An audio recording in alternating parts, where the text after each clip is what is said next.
I'm delighted to be joined by two local legends who have spent their entire working career in the horse racing industry. Tom Gallagher and, of course, Robbie Gallagher. And lads, I'm delighted to have a chat with you. Tom, I was lucky to work with you for, 7.5 years in Dermot Wells when you were head man. That's right. And Robbie, I know you all my life since as a kid. Well, we just can't get out of one another's way at this stage.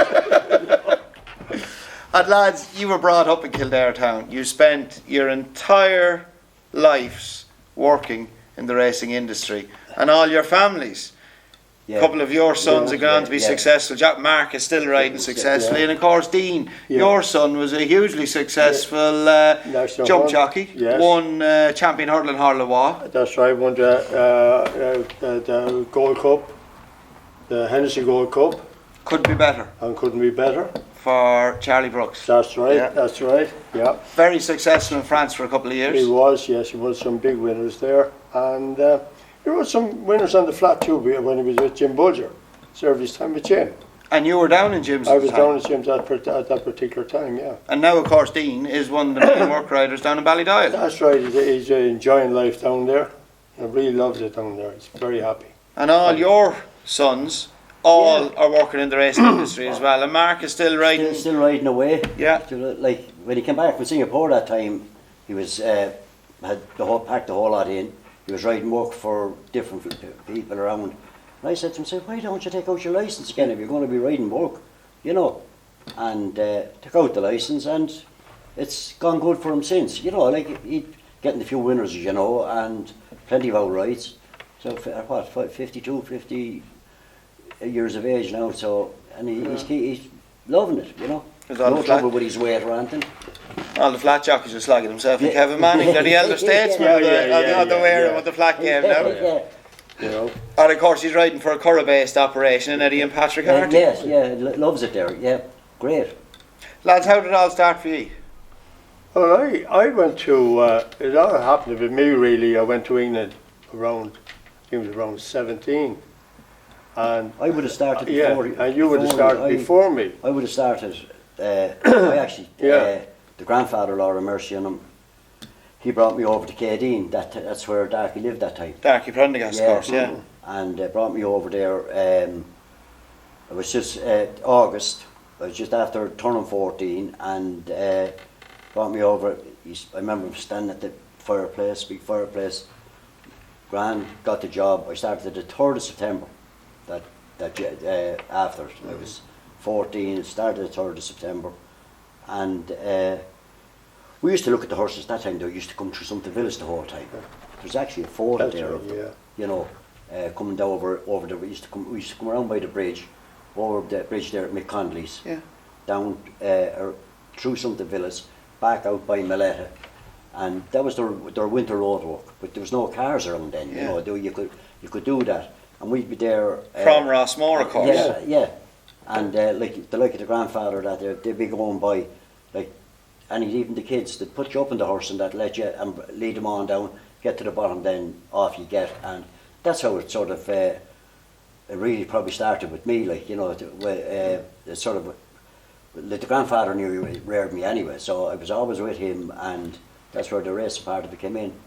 And lucky enough then the first couple of years to mind a horse like Goose, like that was, I started in 61, and by 63 I was only 2 years ahead, still only a kid, and I had Ragusa head collar, you know, so it was great. Won the Irish Derby at the Curragh. Won the Irish Derby. He was actually a very small horse, wasn't he? Yeah, he was, He was called the Rat. About 15-2, no one wanted him. He was a late June foal. I always remember that. How I got him was like no one wanted him, and I was still one of the kids at that stage, you know. And you could be buying up one horse for 6 months there because there was so much staff, and just the horses weren't there to be given out. And I was told to look after this lad. He was, you know, you could do anything with him. He was like a pony, you know. But then it turned different than when he skated in for his one run as a 2-year-old. He skated in, was it the Curragh, I think? Yeah. And he just went from strength to strength after that. Like, he didn't get big, but Actually, Johnny Winters was the only one. Johnny used to ride him all his work, ride him his canter. I couldn't ride him. He used to carry the head. He could pick grass going along. The head Very low head carriage. right on the ground, like you see the old chasers, right on the ground. And he rode him all his work. If he was just having a quiet day, I'd probably sit on him, but that would be the only time. You know, like he was quiet to ride, but just he pulled the head right down, pulled very hard. And lads, a June fall on a flat horse is highly unusual, isn't it? very- Yes, June fall, yeah. And nobody else wanted him, so the apprentices at the time, That they was got it. the leftovers. Leftovers, that was it, yeah. And it turned out to be a remarkable horse. Yeah, and like, you know, Darky was the kind of fella, like if you were looking after a horse, he wasn't saying, here, give him one day, the good lads. If you were looking after him, bar you messed up or something like that, but if you didn't, if you were looking after him, no matter how good he was, you were left with him, you know. That was one good thing about it. And that was in Darky Prendergast's heyday. Yeah. Like he revolutionised, both he and Vincent O'Brien, they revolutionised Yeah. Irish Oh, yeah. flat racing, didn't Oh, they? yeah, On a world stage. Yeah. Darky Yeah. was what, champion trainer in England Oh, a in couple of England, times. yes, wasn't he he? was. Three or four Yeah. times. But sure, Yeah. we used to nearly live in England from this time of the down year. to Lord. We'd start off in Chester. I mean, the same, say 4 or 5 lads. If you go, we start off in Chester. You'd have your Epsom, then you'd have Ascot, Goodwood. You know, we were constantly just coming and going. Be the same as Aiden's lads now. Like you know, we were just constantly coming and going. And you always wanted to be jockeys, Les, did you? Did No. you start off wanting to be jockeys? No, I didn't. I no. did. I started off wanting No. to be a jockey. I was actually to have my first ride with Clive McGarty, and I broke my leg off a pony, that height. And by the time I came, with the two of us were Clive and myself were to have a first ride up the Curragh that time. And actually, Clive got the filly that I rode, and it was a steering job. It was literally a steering job, and. So by the time I came back after 2 months, just the way it just went. At that stage, now it would have been 8-6, but at that time you had to be 7, Yeah. 7-6. Yeah. You know, I'd gone up over 8 stone, and so that was me. And then, plus the fact, I got Ragusa, so he said to me, look, you're better off staying here looking after the horse. And at the time I thought it was great, but I would have preferred to been now again, if it was turned around, I would have preferred to be riding, you know. And did you ever ride on the track? No, Never? I never got there. No, Really? never got there. And Tom, how about you? You didn't want to be a jockey? No, I never was interested in it. I don't know, it never really, I just was more or less a man for travel, wanted to move around a bit. So I went to England when I was about 17, and I was there for a couple of months. I couldn't settle, I thought I could, but Who did you work for over there? I worked with actually Lyons' factory, All right. yeah, in Calby Hall there in Kensington. And I was there for probably about 6 months, and I just couldn't settle the city life at all. So I decided to come home anyway. So come home anyway, and Mum says, what are you going to do? I said, I don't know. She just says to me, well, would you not think of working with the horses out with Robbie? You know, I said, I don't know. So anyway, she said, look, we'll give it a try. So what she done was, Al Ward down here had a taxi at the time. So we came up and got the taxi over to Kildare. Went to Kildare, Dark was there. Must have been a big party on it that particular night, I'll never forget it.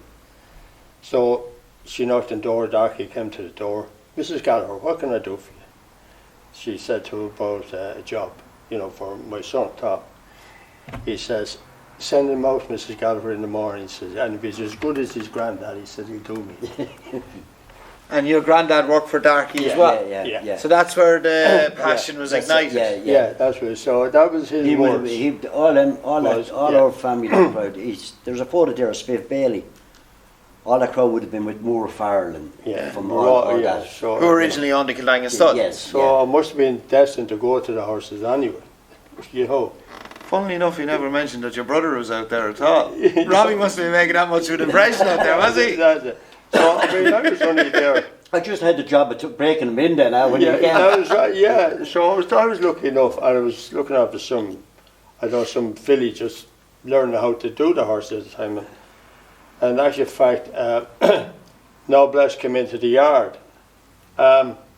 She was over in a place called Caffrey's, and she's coming back from the sales.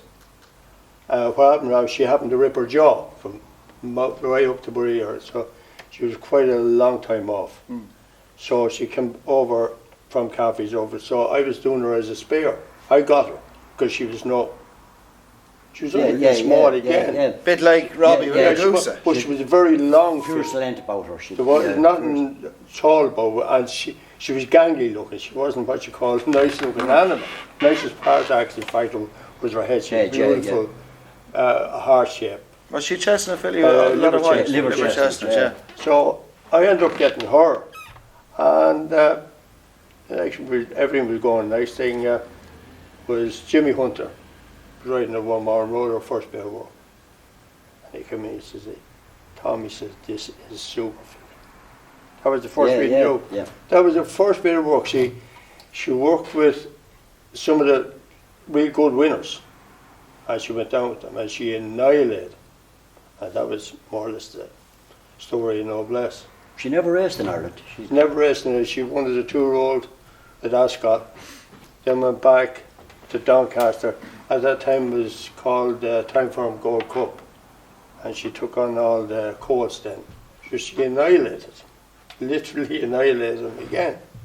And lads, we saw Snowfall winning the Epsom Oaks only a couple of weeks ago, and she won it in absolutely bolted up. But you were showing me the video of Noblesse there as well, and she to me looked like she won equally as impressive when she won the Oaks. I still certainly argue about, but that's it's in black and white that that she only won 10 lengths, but I think she won a lot further herself. Yeah, but she was. Then she went for the Muzzadora then. Yeah, and she wasn't right because she had a very bad accident. We had a very bad snow that particular year. Remember coming through? Yeah. She was to run in the Guineas and take on that great French mare, Hula Dancer. And what year was that? That would be 63 as well. 63, the same year. Yeah, same year as Agusa. Tom minded the winner of the Derby that year, or I minded the winner of the Derby. Tom minded the winner of the Oaks. Yeah, and the same year. The grandfather, the two of us, the backroom staff. I should bring it up here. Yeah, actually, we should do. Yeah. Where they came into counting the two brothers minding two classics horses the same year, and someone came to interviews in the office out in Rossmore Lodge, And for the two to get two very good, a colt and a filly in a shot, you were only working and racing a couple of years. That's all. 2 years. Yeah. And Tom would have been the same way. Yeah, that's all. Yeah. He wouldn't have he'd have been less. I've been less. Yeah. It was only I started in 61. I remember a year after you. I started in 61. Tom was a year after me. We had the two classic horses in 63. You know. Fairy tale start. So, it was. That's a go. You were then hooked. Yeah. Sure. No turning back. No turning back. We were very lucky that way, Yeah. And then we used to get down trips. At that time, you travelled everywhere. It was great. And obviously, Darky, champion trainer, numerous years in Royal Ascot. So you were all off to Ascot. Yeah. Oh yeah, sure. We went all the particular. Tom will tell you, Mullins were great owners. The house I live in now, I bought that out of Goose. Darky made me buy it. Really? Yeah. I was only a young lad, and he said, it was at that time I couldn't buy it. The mother, the mothers bought it, but that's what he made me do with my money. Camping Crescent. Yeah. Is where you're living. Yeah. Down in the bottom of town. We were up with the grandfather. We used to the grandfather rearers up in Sumter Villas, and then when Tom and them when they went to England and we came back and we basically had a place rented, and of course Darky knew about it, and he said, look, get your mother, he says, and buy the house. And I was thinking of doing other things with the money, only a young lad, Of course, yeah. And but it was, Darky was a father to us all, that was him. Very good. And he was a gentleman. You'd be afraid of him, He was straight down, You'd never, in all the years we were with him, you've never heard him raise his voice to anyone, even out in the gallops. But if he wanted to say something to you, he brought to the office that evening. Now we give you the heighted bollock that you ever got. You'd be just hoping that as soon as you close the door behind you, and there was a little horse and you stand over like that. and you stand there sweating. You knew you were going to get it. You just hope in the ground that you'd come out and you'd be that size coming out. But your knees would be like, the legs would be like jelly after coming out. But the evening then, no one would know what was after happening. But going around and he'd look around that evening, and you went from that height to that height because he gave you the height as praise of the way you looked after your horse or your box or wherever it was. So he went from there to there. Always forgot. It was only once in the blue moon, like if you're after doing something wrong, a silly little thing, but no one knew about it. That was one great thing, but never raised your voice. Missing out, if someone was after missing out or something like that, and then they went missed again, and he said, right, you have to, Yeah. But what sometimes we wouldn't be the earliest getting in there in the morning, yourself, And he's giving me a dig because I worked under for 7.5 years in Wells, and we always one of the last lads coming in. Yourself, and you get a bit. You'd be going in and you'd be throwing the bike in the furs and going in the back way to try and get in before him. Yeah. And he'd be beeping the horn coming down the road. I seen you. You would, yeah.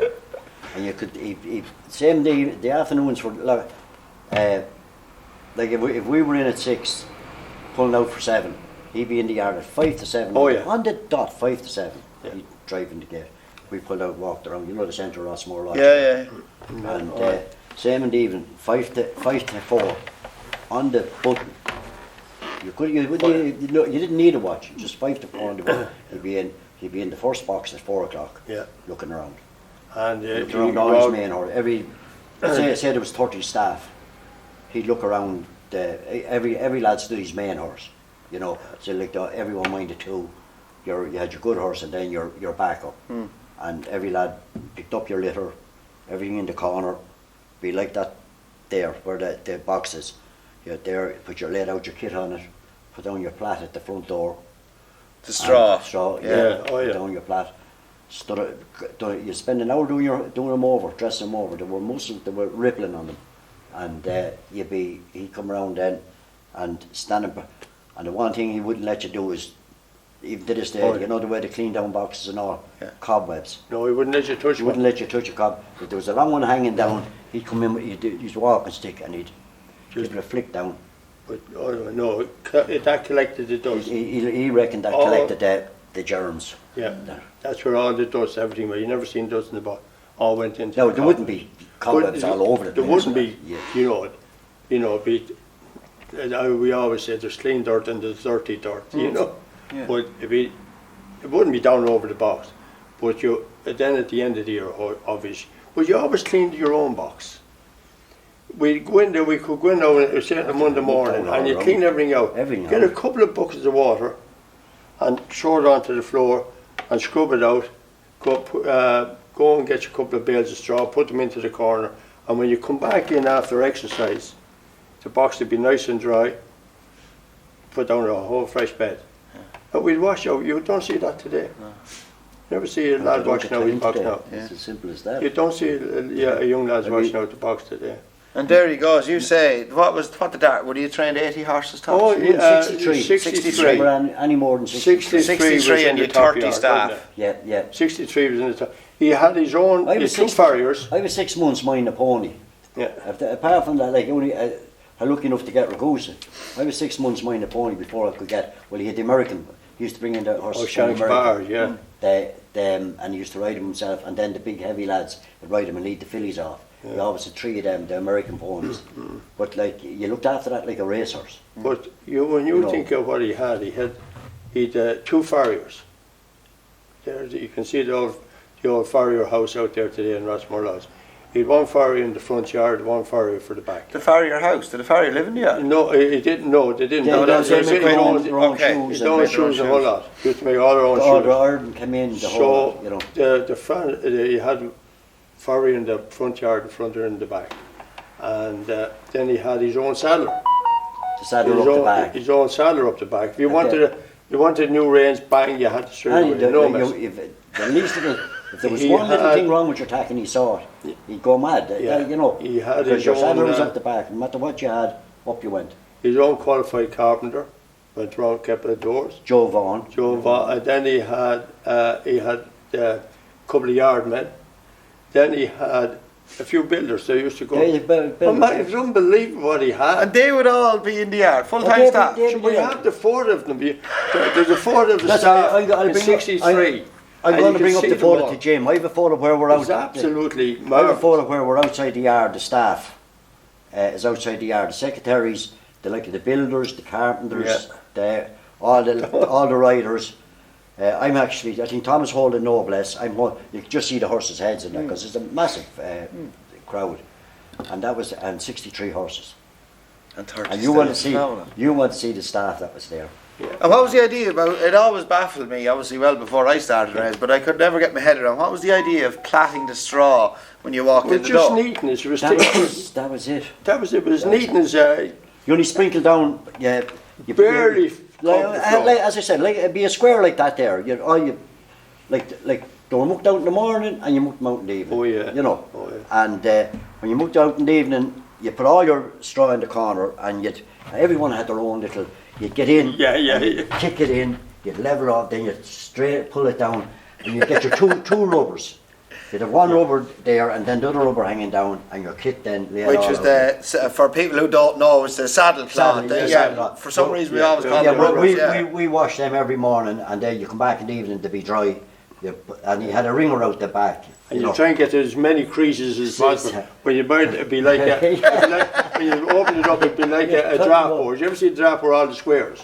You put More squares than it was nice. you put that all up in the thing, and then you just sprinkle down enough straw to stop the horse from slipping or sliding right up to the door. And then you actually got hay, because you made a better plot. Oh, you better plop it to hay. You string your hay out, put your fork down on it, and just platter it. Some of the old boys, like some of Jimmy Toole and that, they had them whichever way they done it, because I remember they used to get the bale in twine, whichever way they had the straw or the hay wrapped around the bale twine, they could put it and have it for the next one, put it in their kit.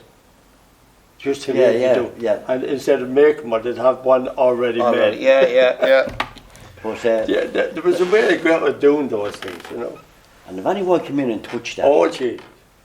they'd be warlike. You don't touch anything. You like even the head man coming in And then now, like you'd be afraid, you'd just say, watch it, don't step on that. Say you were in you were in number 19, and the horse before you, we'd say was probably 16 or something like that he was looking at, and you knew then once he was gone into 16, you were next.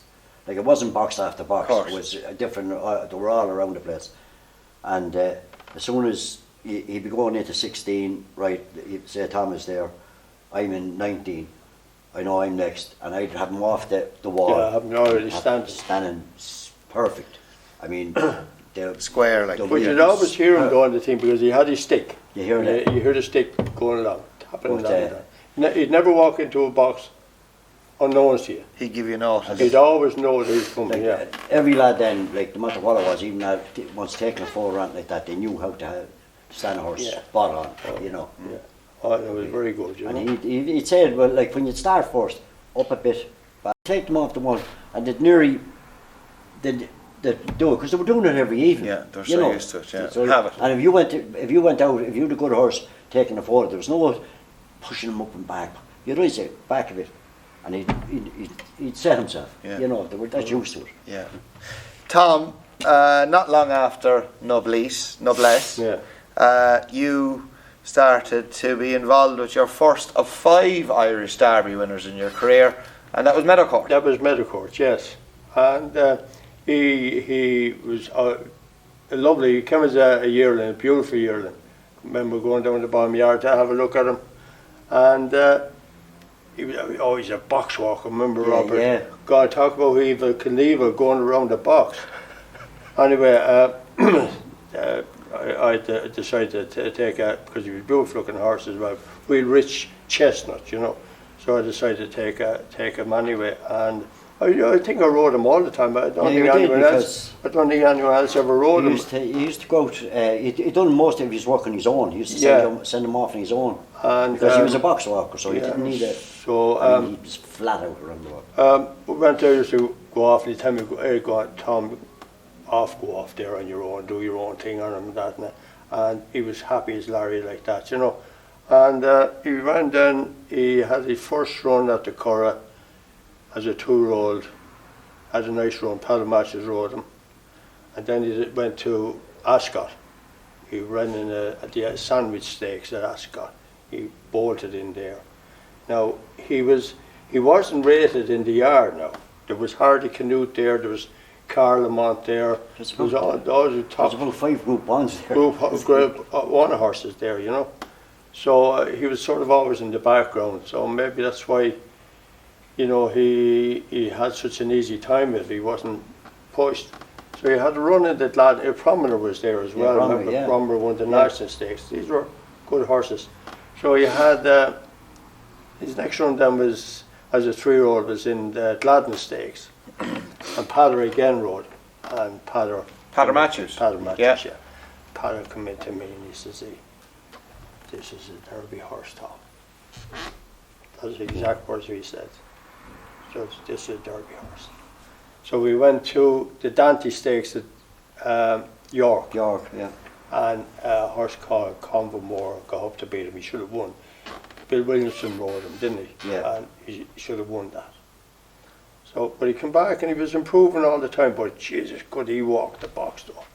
You know, I used to get in there early and try and get him out before anyone else and sort of keep him a bit calm, you know. Then he was doing some good work then. Remember, he was doing some real good work at home then heading for the Derby. So we went to Epsom anyway, and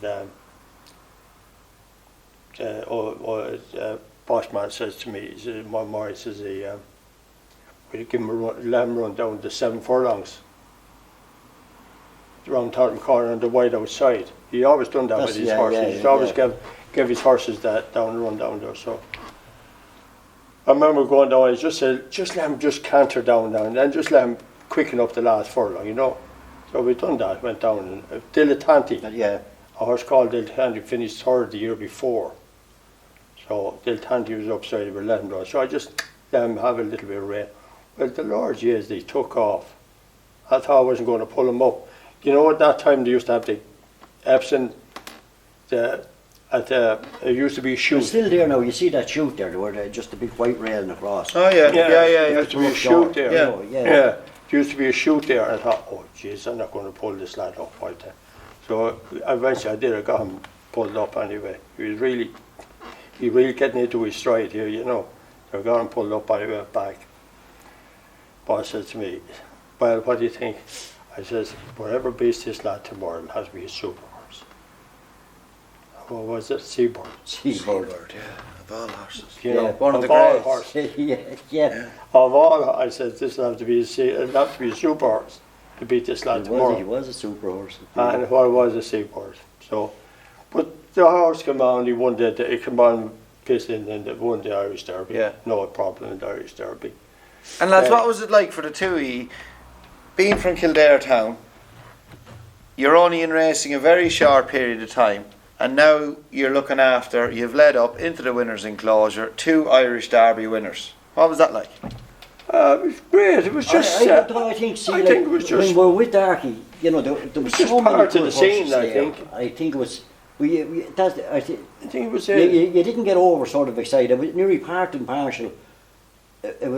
As I said, there were so many group horses there. Yeah. You know, and he was putting out group horses, group winners the whole time, and you might be going out, you'd be riding these good horses' work, and it was sort of just another. You're never really. You just. Well, we get excited, you know. But you know, I don't think he never let you get over the top. No, you were. What do you call it now? The night before, I will say, the night before Medico ran in the Irish Derby, I stayed with him that night.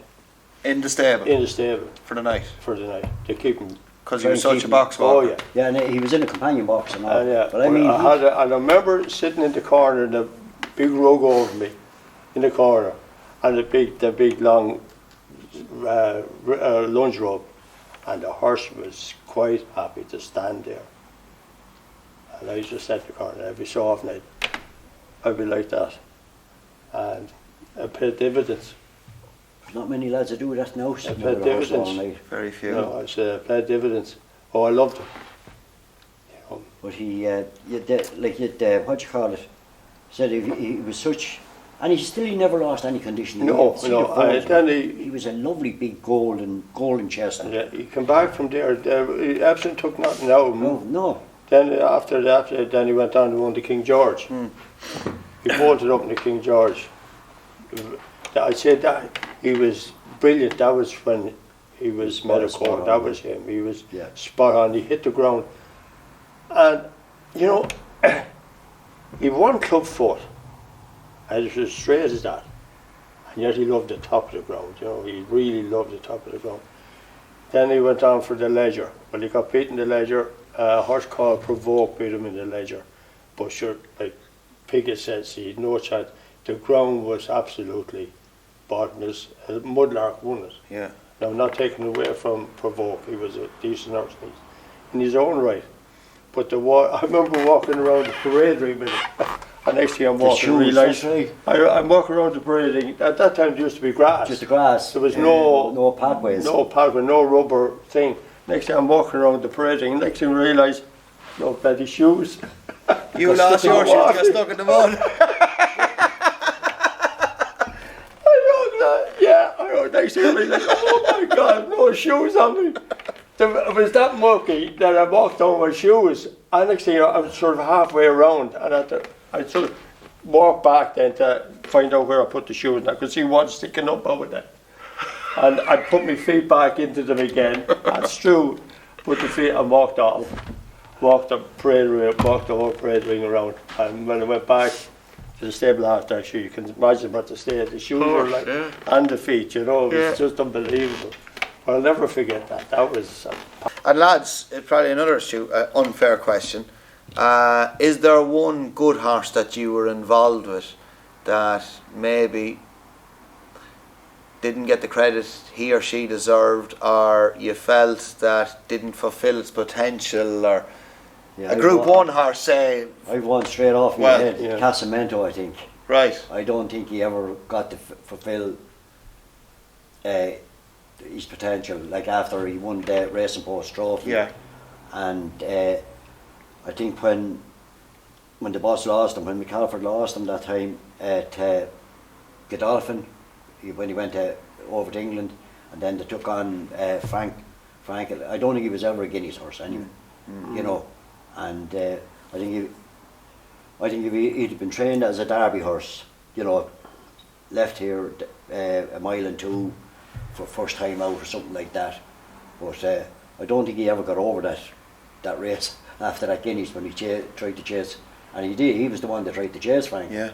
I don't think he ever got it. So I don't think we ever seen the best of him. You know, I think he was sort of. I think Daniel killed him that race. You know.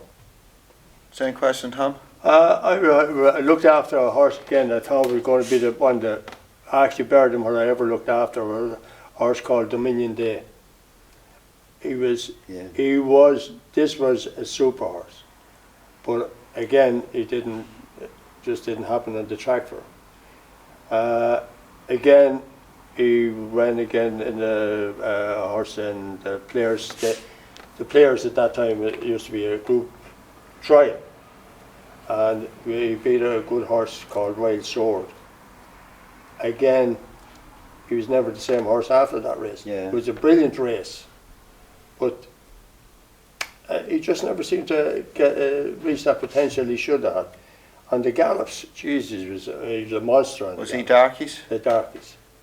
I looked after him myself, but he was a monster on the gallops. But just again, never reached that potential he should have done. You know, he was my biggest disappointment. You know. Oh, we got plenty of them over the years. Oh yeah, when you're working with horses, you get plenty of those. As we call them, morning glories. Yeah. How many times have we seen them? We've plenty of those in Wells down through the years, yeah. For the few good ones we get, there's plenty of the other ones. Yeah, no, I definitely thought he was the bee's knees, but again, you know, that's about it. And lads, Kildare town, how much has it changed? You've seen it from word go. You spent all your life. Well, racing has changed. The whole thing about that part of it's changed, you know. But The town itself, I don't It hasn't you know, changed, really. yeah, A I couple of don't new know. houses here and there, but otherwise, you know, otherwise it hasn't. Well, No, lads, it's the same. it's been an absolute pleasure to sit here for the night talking to you. Oh, we're missing a couple of pints. Oh, Yeah, sure. that's it. No, yeah, that's Kildare, all right. Two legends of Kildare town spent their entire lives in the racing industry. Robbie and Tom Gallagher, 78 and 76. Most people think you're telling lies. Lads, long may it continue. It's been Thank great you. to catch up. Been Thank a you. pleasure. Been a Thank you. pleasure. Thank you.